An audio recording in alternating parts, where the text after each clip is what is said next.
Wendy Hudson. I'm the proud co-founder of the Nantucket Book Festival and the chief bookseller. Oh, thanks.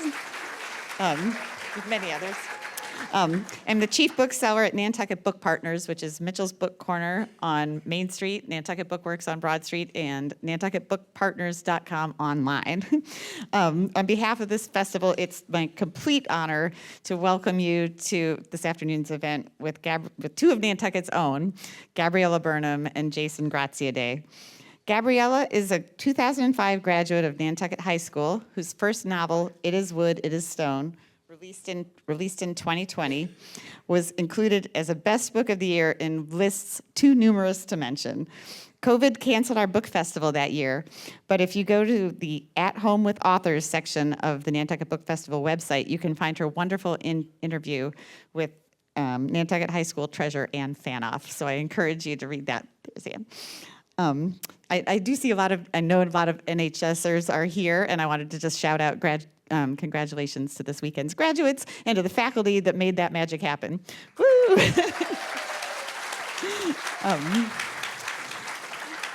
So Gabby's fabulous new novel, Wait, is based on Nantucket and presents a point of view we haven't seen in Nantucket literature before. Glowing reviews in the New York Times and the Boston Globe point to what a service this perspective does in telling the stories of more of the island's people, shining light on our housing crisis and the challenges faced by our invaluable immigrant community. If you haven't read it yet, you probably saw we have copies available as you go, and Gabby will be signing after the talk. Now, Jason Graziadei has been serving the community with his talents as a journalist and communicator for years in his roles at the Enquirer and Mirror, Nantucket Cottage Hospital, and now as editor-in-chief of the Nantucket Current. I think most all of us know his sharp wit and speedy reporting have made the Current's Instagram a must-follow. I'm as eager as you all are to hear this conversation, but I just wanted to add that Nantucket really is a village when it comes to our young people, and we celebrate their successes with all of our hearts. Gabby, congratulations. Every book lover on this island, in this room, and on this stage is cheering you on, and we welcome you.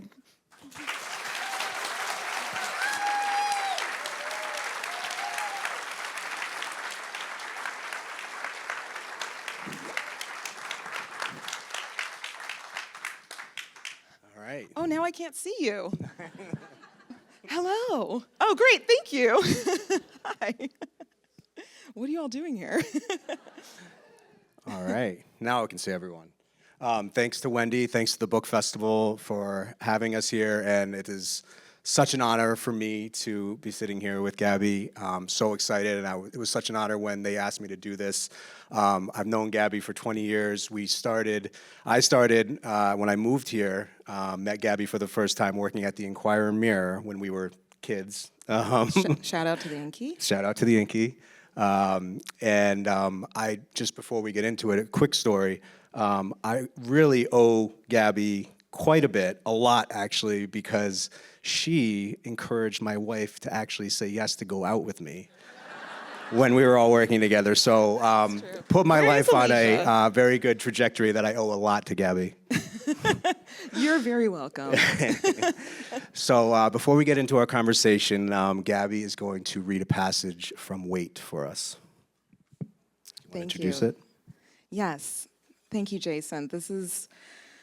I can't even express how much this means to me, and I'm trying to process it all, but I hope I don't cry tonight, but it's really emotional that I'm here after writing this book, and to see all of you, it's incredible. So thank you, and thank you so much to the Nantucket Book Festival for inviting me and doing this. Tim, I see you, so I'm saying hi, thank you. And everyone, Becky, so it's really amazing. So I'm gonna read a passage from Wait where the main character, Elise, well, just to back up, the story's about two sisters who grew up on the island, Elise and Sophie. And in the beginning of the book, their mother disappears. And so Elise has to come back to the island after not being here for 4 years.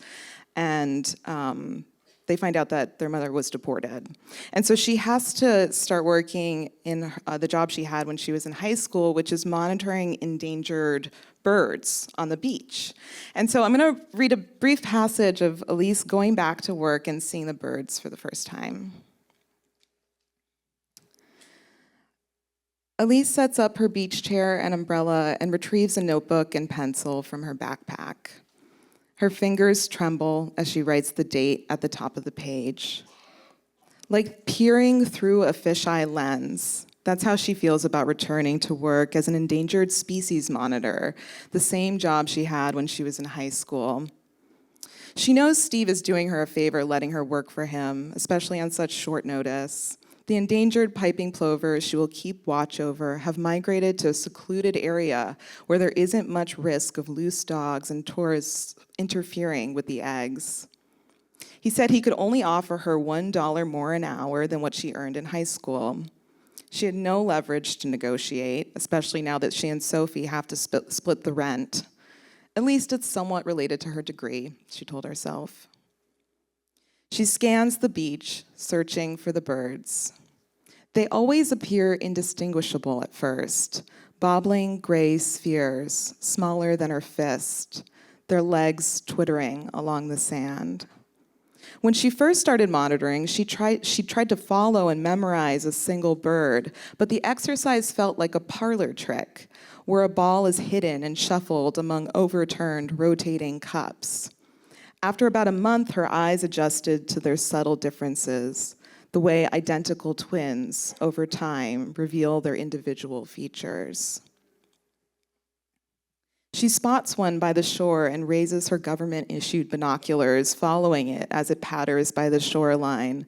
She observes the way the wind tousles its thimble body, the nimbus gray feather shell on its back, its protracted footprints, indented in the sand, wet sand like the inside of a peace symbol.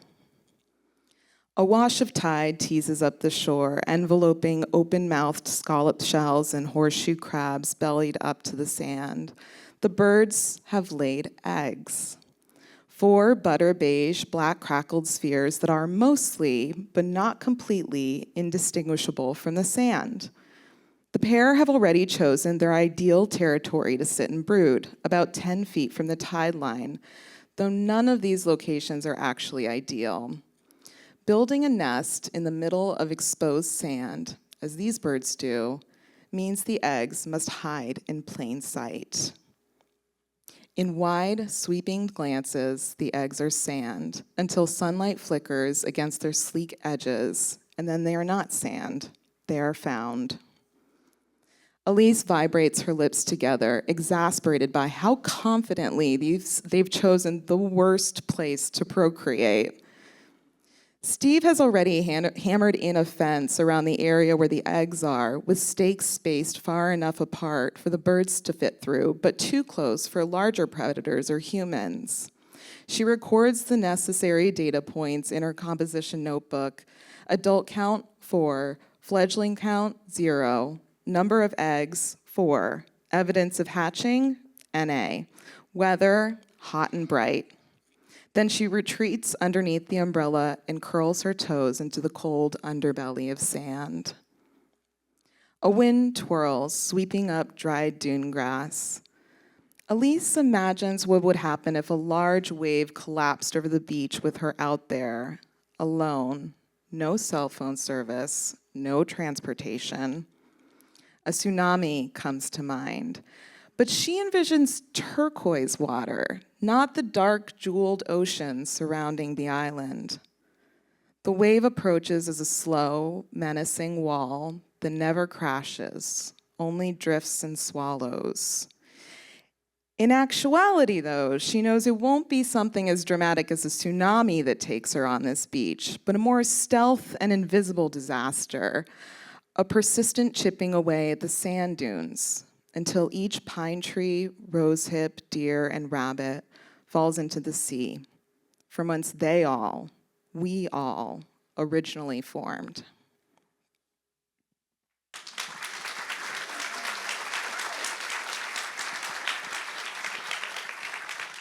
So those insights you mentioned backstage into endangered species monitoring come from a certain person in your life and are very accurate. Can you talk a little bit about, how some of the things that you drew from, especially that story as well, to get those, how accurate that is, and talking about, that character and what she's doing there.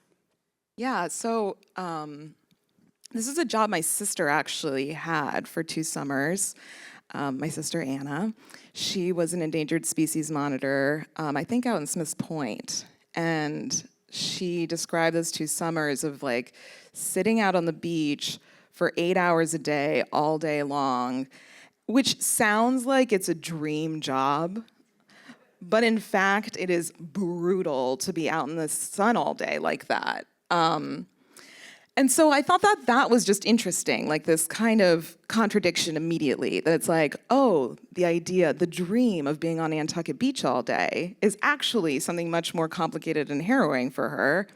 And then I thought also about how the birds, the piping plovers, have like always been this symbol of consternation, because once they lay eggs on a beach, that beach has to close.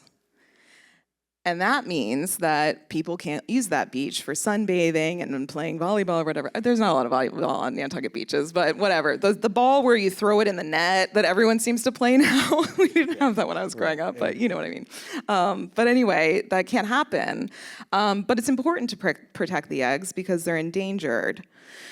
So she told this story once where she was protecting these eggs, and one night the eggs were destroyed. And, could have been a dog, could have been a seagull, but also could have been someone who wanted to use the beach. And so the next day, the beach opened, and the eggs were gone, and everyone could go about their day. So it just became, I was like, the more I thought about it, and my sister's annoyed because I borrow a lot of her jobs. I worked at the Inquirer Mirror, which maybe one day I'll write a novel about the press room. But I borrow jobs from her. But yeah, so she was the original endangered species monitor. But hearing it from her, I was like, wow, it's almost like too good that these symbols are right here for the taking in writing a book that's explicitly about the contradictions of Nantucket. And so writing about Nantucket, where Wait is based, and the place where you grew up, so much has been said in the reviews and what Wendy mentioned when we came out here about how you weave into the story the realities of Nantucket, whether it's, housing insecurity, the immigrant population that we have on the island. Some of the realities that maybe people who are not from here maybe don't understand or grasp. Talk about your approach in writing about Nantucket, a place that you know so well and grew up, and how you wanted to present it in this very honest way that you've done in Wait. Yeah.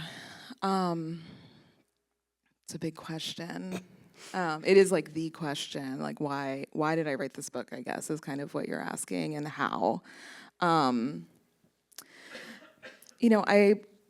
I started noticing this thing happening where, certainly when I grew up on Nantucket, but once I left the island, when people would ask me, where are you from? A very innocent, like small talk type question, I would say, I'm from Massachusetts. And then they would say, oh, where in Massachusetts? And I would take a pause, and a lot would happen in that pause. Am I going to say I'm from Nantucket? Because once I do, I know what their expectations are. I know the thing that they have in their mind.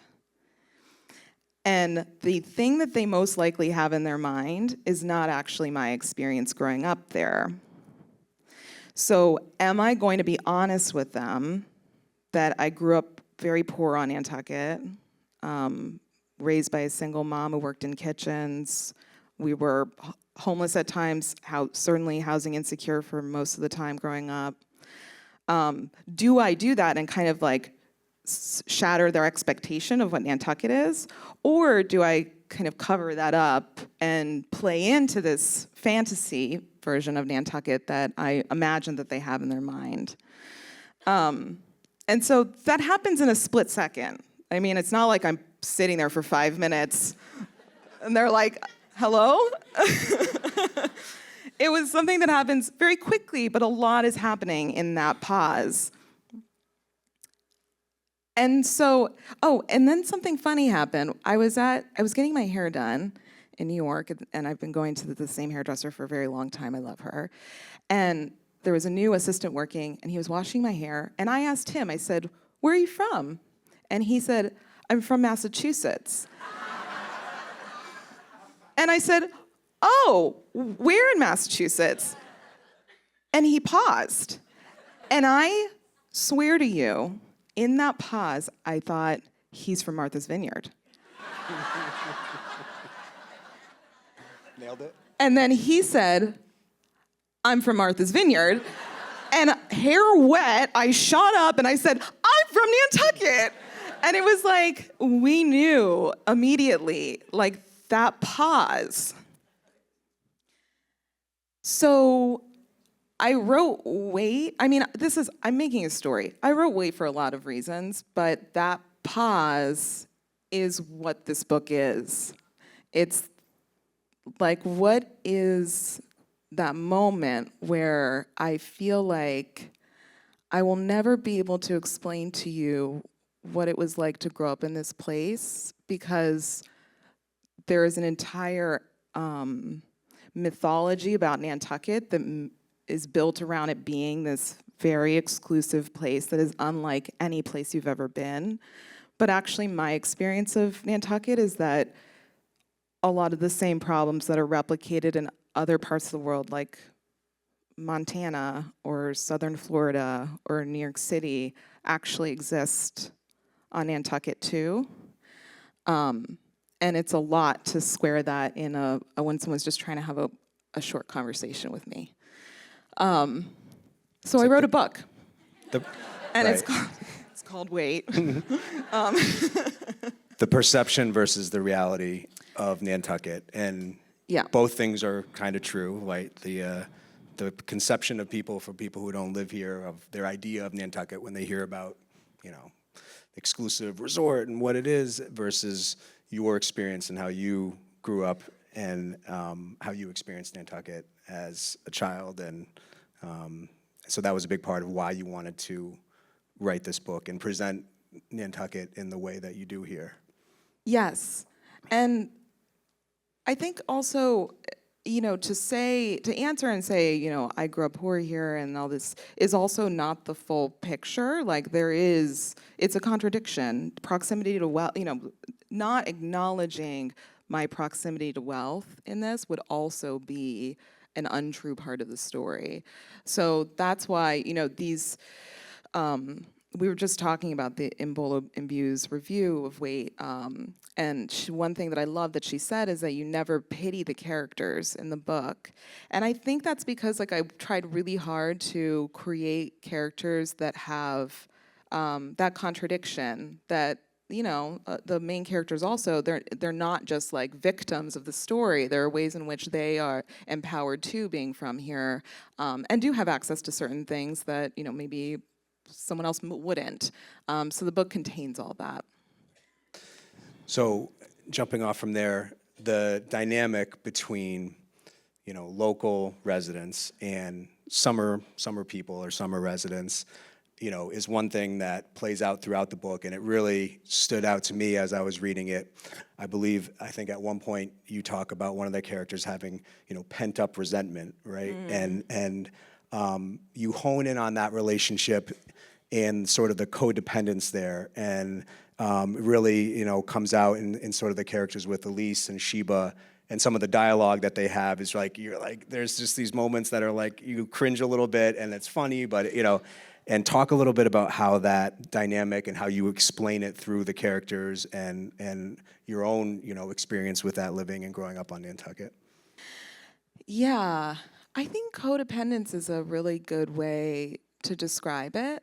But in case you haven't read the book, so Elise and Sophie early on find out their mother is missing. She's been deported, and so they're back on the island, and they go and they live in their house without their mother. But then they lose that housing, so they very quickly have to figure out another place to live. And Elise has a best friend from college named Sheba, who is very wealthy, and she has inherited her grandfather's summer house on the island, and so they go and live with Sheba, which is, I've been hearing feedback from people, how lucky that they had this wealthy friend that they could go and live with, which I was kind of like sitting with that. I'm like, why is that irritating me? The people keep saying how fortunate Elise and Sophie are that they had this wealthy friend that they could live with. And I realized, like, that's kind of the whole dynamic that the tourism industry kind of builds. That, people who live here are reliant on wealthy people coming to the island for income, for so many things, and we should be grateful. So in this dynamic between Sheba and Elise and Sophie, in some ways, yes, they're lucky they get to live with their wealthy friend. But Sheba's a very capricious, wild character. I love Sheba, by the way, and I loved writing her.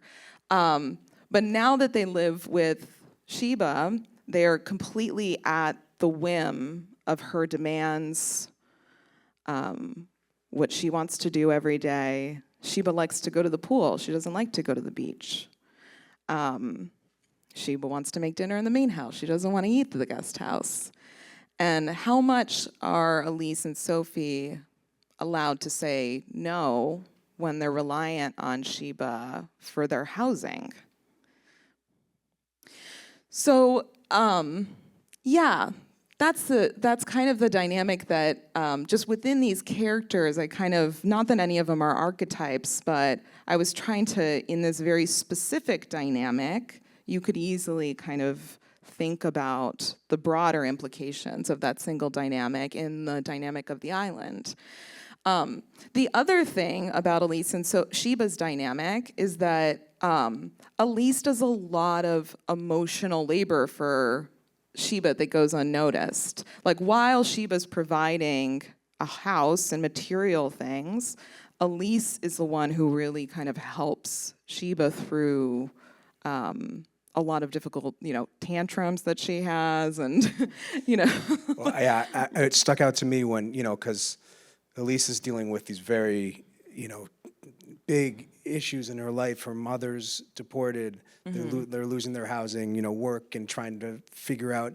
And, for Sheba, it's she didn't get into the yacht club, right? And so, yeah. and there's that part in the book where she's feeling guilty, like even mentioning it. Yes. And while, Elise is talking about what she's going through with her mom. And that, but they have this great connection too that transcends all of that. And they're, best friends from college. So it's really. Right. Well, yes, they're very close from college, but also, I think with Sheba, I'm glad you brought up the yacht club part, because Sheba is on a summer vacation in Europe. She's not even supposed to be on the island, and she comes back because her parents are like, if you don't come back and don't get initiated into the yacht club, then your children can't be in the yacht club, and then their children can't be in the yacht club, and then you've broken the cycle, so you must come back and get initiated in the yacht club. And then, not to give too much away, but she doesn't get in. And her parents leave because of that. And they're like, you're in the mansion by yourself now. I don't want to be around you. And so Sheba, in her mind, is like, we both don't have parents anymore. And she has this feeling like Elise's problems are so big that I can't talk about how much I'm hurting. which I was like, haven't we all felt that before? I mean, it's cringy, but like even I have felt that. Like my friend is going through so much that I can't unload on them. So even though Sheba is like a brat, I mean, it is like to not see yourself in Sheba. I created Sheba, Sheba is me too. It's not, I tried really hard to not turn her into an archetype that like she has her own way of being dynamic too. Yeah. You talk in the book a lot about, the sort of experience of people, the immigrant community, and we know that the Nantucket public schools now are majority minority, and this is the backbone of sort of the economy and what people are doing here. Why did you want to highlight that in the book? And you talk about it in interesting ways, like who's working in the front of the house versus the back of the house in some of these restaurants, and the way that the bartender at the Chicken Box. Talk a little bit about that and how you explore that in the book. Yeah. Well, so the main characters are a Brazilian American. I also, my mother's from Brazil. When we moved to the island, we moved from Brazil. I was born in the United States. And yeah, I still remember my first day of school here. It was like I had come from the most faraway land. There was like a whole group of people. I remember all these kids like came onto the playground and they were like telling me about Brazil. Like, where is this place you've come from? And the island has shifted a lot since then. There are so many more people who are staying. And that's in part, I've worked in immigration law for over a decade. Part of that is because of shifting immigration law. It's just much harder to leave and come back in than it used to be. But also I think people want to stay and like build a life and have a home. I think that there is like a little bit of a strange tendency, and well, let me back up. There's a scene in the book where Elise runs into her neighbor, Mrs. Wagner. People who have read the book are like, oh yeah, I know what scene you're talking about. They run into each other at what is actually Bartlett's farm. And Mrs. Wagner says like, how's your mom doing? I didn't really know her. But she paid taxes, right? She worked. What does the Statue of Liberty plaque say? Give us your tired, your poor, your hungry masses. And Elise is like, did she always have the Statue of Liberty plaque memorized? Or did she just do that because she knew she was going to run into me? And I think that there's like that scene is very cringy. And I think it's because we have a weird tendency to assess how valuable an immigrant community is by how much they're contributing to the economy. But all of the people who come, like the tens of thousands of people who come here in the summertime and take over the island, like we don't make an assessment like, are they contributing to the economy? We just assume they are. But someone who comes in on a private plane with their own chef and they are bringing in all their designer clothes and they just eat at their home that they own, and they do like big deals, like big hedge fund or tech deals on the island, and they get a lot of social capital from having a home on the island, and then they leave. Maybe they go to Crew once. Like, maybe twice. Maybe they bring the yacht up to Crew. How much is that person actually contributing to the tourism economy versus, a person who lives here, who came here from, Brazil or Dominican Republic or, Jamaica, wherever, and they work 60 hours a week for mostly like local people who go. I mean, I know like from my friends, and I used to work at the Bean. I hostessed of it. Everyone knows the billionaires are the cheapest people who go and eat out. Like they don't want to tip. The people who tip the most are people who live on Nantucket. And they're the ones that are going to the restaurants all the time because they know the person who works at the bar. So in terms of like, I wanted to write this book because Gilda, who is the main immigrant character, she's not a perfect immigrant. And that's why it's like weird when Mrs. Wagner says, like, she paid taxes, right? It's sort of like, but if she didn't, like, does that mean she should be deported? So yeah, I don't know, just a little food for thought. Like, how much is Sheba contributing to the economy of the island? Like, she doesn't even, they go out to the chicken box once and she's like, why did we leave the house? I like my pool and, you know, and that didn't used to be like, it wasn't like that when I was growing up. Like, not everyone had a pool, but now everyone has their own pool and they don't want to go to the beach. And they have their RV studio in the back and, you know, where it's like as a podcast type thing, you know, having an RV in the back now. Yeah, I don't know. So maybe we shouldn't look at the immigrant community and assess them, how much they're contributing to the economy. Maybe it's actually the people who are visiting. I don't know. Maybe. But what do I know?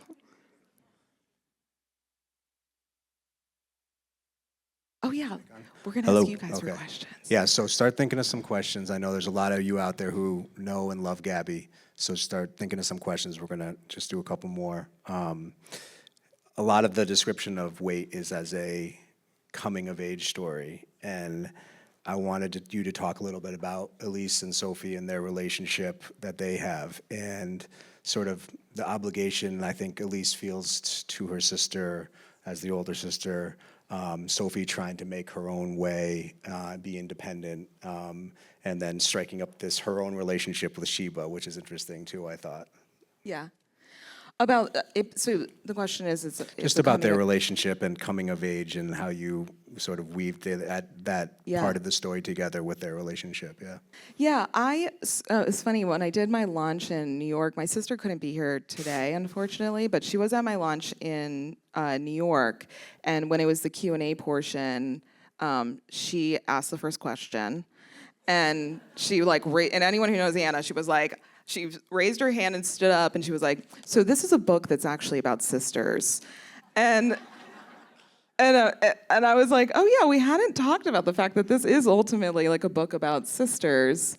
Yeah, and I think like sister dynamics are so good for literature because it's that kind of, I don't want to say love-hate, but definitely like such an intense love that sometimes it tips into, I don't know, resentment and just like, it can get brutal between sisters, but it's because there's so much love there. And these two sisters are going through a lot, very young. Sophie's 18 and Elise is 21. So they have no choice but to kind of be like thrust together in this really, really intense, intimate way and figure things out that are very big.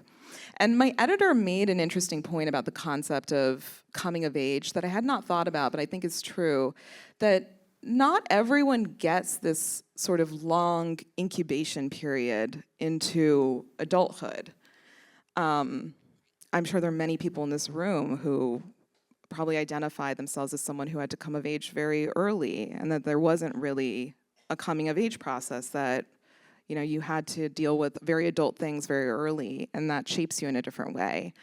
And so I think that that's the true of this story. Like, just because I was writing an 18-year-old or a 21-year-old didn't mean that I was going to write them as like being more naive or not understanding things, or actually have like a very high degree of emotional intelligence, and Elise makes decisions very quickly.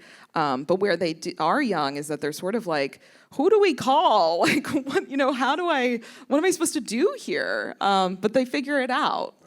They're very resourceful. Yeah. One last thing before we go to the audience. You mentioned to me some of the feedback that you've received since Wait has come out, and how the response to it in New York, say, versus Nantucket, how people, the feedback that you get based on how people have received it. Yeah. And talk a little bit about that, because I thought that was interesting when you said that. Yeah, well, I mean, in writing this book, I truly thought so much about the fact that like the local Nantucket community was going to be reading it. And that made me so excited and also so nervous. Yeah, and it's been like the biggest joy of my life to hear from people from Nantucket and how much the book means to them. Like this is where I might get emotional. Yeah. My God, this is what I was afraid of. Get it together, Gabby. But the other thing that's been really cool has been hearing from people like in New York where I live now, and then also from so many places, people that I don't even know, where they are able to see their own homes in Nantucket, which is kind of like the opposite thing that I thought Nantucket was. I thought Nantucket was this place that was so unlike everywhere else, but really people are seeing their homes and reading a story about Nantucket, which is absolutely incredible. Like, we're not that far out to sea, you know? Like what you mentioned before in terms of the issues and the problems that Nantucket has are, like you said, being experienced in many different communities across the country. Housing, Yes. drugs, you know. Yeah. And also, it's like, if you've never been to the island, but you've heard of it, like Nantucket is the pot of gold at the end of the American dream. Like, if you own a summer home on Nantucket, you've made it. And so I think for people to hear a story that's set on Nantucket that actually complicates that fantasy, they're like, if people on Nantucket are dealing with this, then like, maybe there isn't that big of a difference between, you know, the farm I live on in Montana, where tech billionaires are coming up and buying land, and it's completely unaffordable for us to live here. That's happening on Nantucket too. I didn't even know people lived on Nantucket. You know, it's like, it's actually means that we're more connected than we think, and that Nantucket is a very unique place in that like the natural environment is very unique and it's beautiful, and there is like a sort of breathtaking quality that I still get when I come to the island. I'm like, wow, I can't believe I grew up here. It's so beautiful. But in terms of just like housing insecurity, the fact that it is becoming more and more unaffordable for people to live in this country, the fact that the just exhaustion of having tens of thousands of people coming to the island every day and completely changing, or every summer, and changing the fabric of the island, which everywhere else we would call that gentrification, but on Nantucket, like, we don't use that term. But, you know, tens of thousands of people coming and changing the fabric of a community and making it unaffordable for places to live, that's gentrification. You know, I think it makes it so that it collapses this idea of like the elite fantasy versus reality, and it's like, oh, actually, even on Nantucket, people are facing the same thing that I'm facing, you know, in Miami or in wherever, really, probably in Paris too, or, you know, like other fantasy places, you know, so, yeah. Are you ready for some questions from the audience? I was just, oh, there's someone like way back there, I think. Oh, yeah.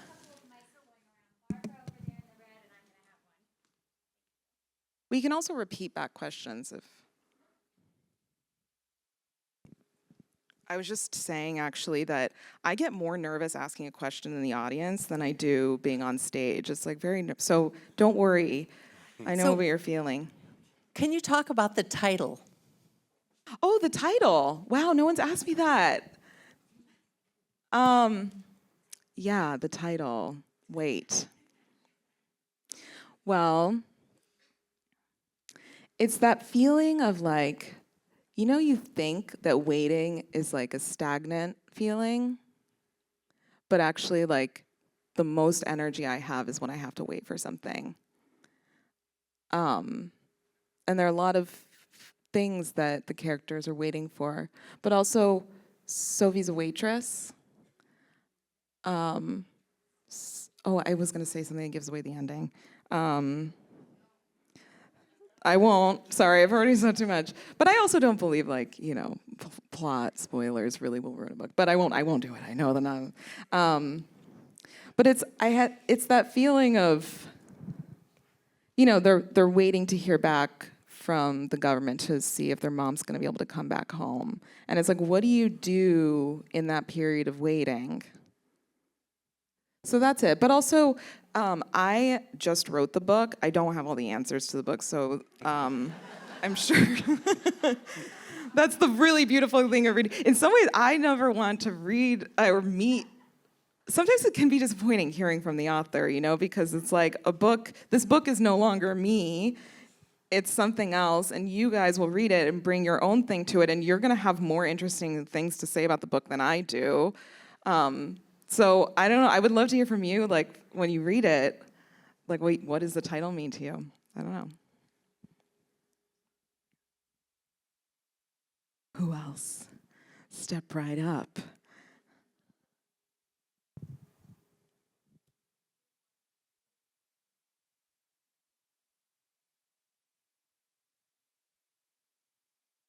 Question.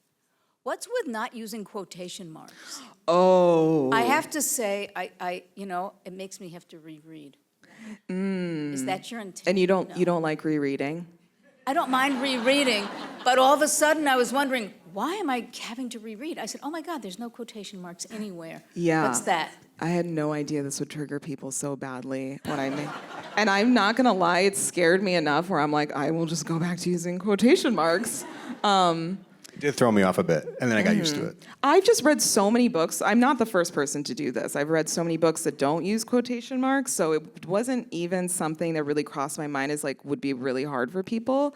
But this is me getting in my like artistic experimental self, which is like my soul. And it's a book about borders and yeah, it's a book about closeness, borders. I play a lot with like material reality versus interior reality. And so I really wanted to remove the scaffolding as much as possible and not having quotation marks. I mean, there are some of my favorite passages in the book is where I can kind of blend what someone's saying with what someone's thinking with what's happening in the scene. Like there's one passage where Elise runs into someone at the chicken box, and it almost becomes like hallucinatory because it's like, are they talking? Are they thinking? Are they feeling? Like it's all happening at once.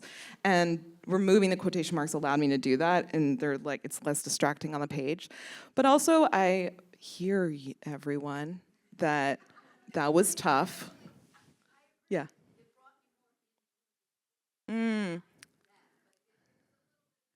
Yeah. Okay, cool, good. Yeah, good. Thank you.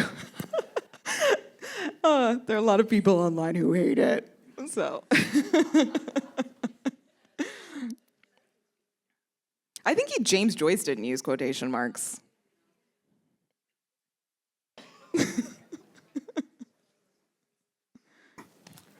Gabby, Hi.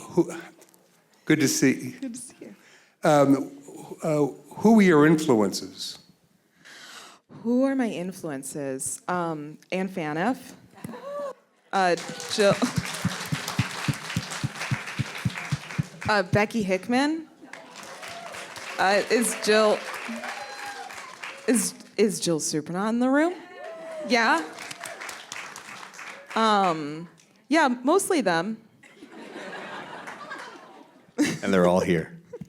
For real though, I mean, at a time when I was, when I was being shaped. These are all, by the way, for anyone who doesn't know them, they're legends. But also my language teachers, all of them, when I was in high school. But not only that, like people who, high school is such a hard time, and who really like were there for me in ways probably they don't even know. So yeah, they're my influences. Talk about your first novel, It Is Wood, It Is Stone. Oh, yeah. Throwback. It Is Wood, It Is Stone is set in Brazil. So it's also a book that's about home. That book was me just personally figuring out what my relationship is to Brazil, a place that shaped me, but that because I mostly grew up here, I'm disconnected to. And I think that those themes are still present in Wait. Like what makes a home? What is your relationship with home? And then the ship in Wait, the ship of Theseus comes up a lot. Like if everything about the home changes, is it still your home? And I think all of that is in It Is What It Is Stone as well. I wrote It Is What It Is Stone in the first person. It's Linda, who's an American who moves to Brazil. And Linda was like a very intense character to be in for as long as I wrote her. That book took like 7 years. And so I was very relieved to go into a book that's written in the third person, which is Wait. And now I'm writing in the first person again. I'm back. So, but I love that book. I love It Is What It Is Stone. It's different, but also similar. I think we have time for 2 more questions. Yes. Oh, great. Okay. You can answer this very quickly. This is a very personal question, but you're a public person. Those of us that have been here for many decades, even though we're from off island, have seen changes. What were the years that you were here, 18 and or 21, so that we can relate it? Maybe the numbers are in the book. When I was 18 years old, what year was it? Yes. 2000 and wait. Okay, I graduated high school. Do you graduate high school at 18? It was 2005. That answers the question. Thank you very much. Yeah. I'm 37 years old, if that helps. We've seen the changes Yeah. over 10, 20, 30, 40 years. Yeah. And this will help us when we read it. Okay, cool. Great. Unless you give the numbers there automatically. He's Yeah. placing you on the Nantucket timeline. Got it. Yeah. Can you tell us about your writing process? Do you write every day? Do you write for the same hours every day? Do you rip up what you write that day? Do you keep it? So it's very dependent on where I am in the writing process for a novel. But I start writing by hand. So I have moleskin notebooks that I use. And most of that was a utility because I wrote It Is What It Is Stone when I was working very full-time. I worked at a big corporate law firm for many years, and so I had no time at all. So I was writing on the subway, when I was waiting for the dentist, very late at night, like really whenever I could. So I couldn't write in a computer doing that. And then I went to an MFA program, and one big thing I took away from that program was to write, don't try to write for long stretches, write for 15 minutes at a time. Because I don't know if there are writers in the house, but one thing that often happens with writers is like, you're like, I'm gonna write on Monday. And then like you end up doing work and the laundry and like cooking, and then Monday happens and you're like, okay, I'm gonna write on Tuesday. And then the same thing happens, and then you're like, okay, I'm gonna write all day on Saturday to make up for the fact that I didn't write all week. And then Saturday comes and you're like paralyzed because you're like, I'm supposed to write for 5 hours today. This is gonna be hard. So I write for 15 minutes every day when I'm drafting. Also because writing is like very taxing on the body, especially when you're writing something emotional. And so just allowing yourself, just do 15 minutes, and the best case scenario, you write for longer. But then when I'm editing, I tend to do that for longer stretches. Yeah, that's most of my process. It's a lot of like fending the cats off my computer, or needing a meal my partner will remind me to eat. A lot of that kind of stuff too. Gabby, I have the final question. Oh, awesome. Did you jump in the ocean?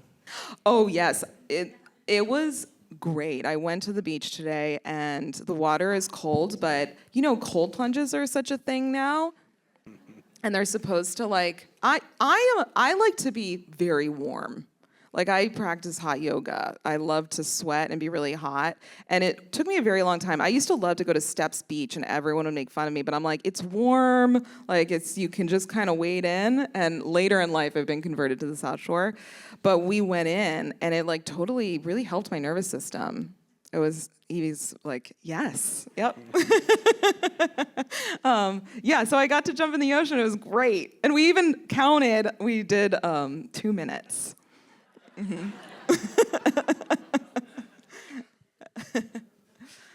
All right. Well, thank you, everyone, for coming. Big round of applause for Gabby Burnham. Thank you, thank you, thank you, thank you.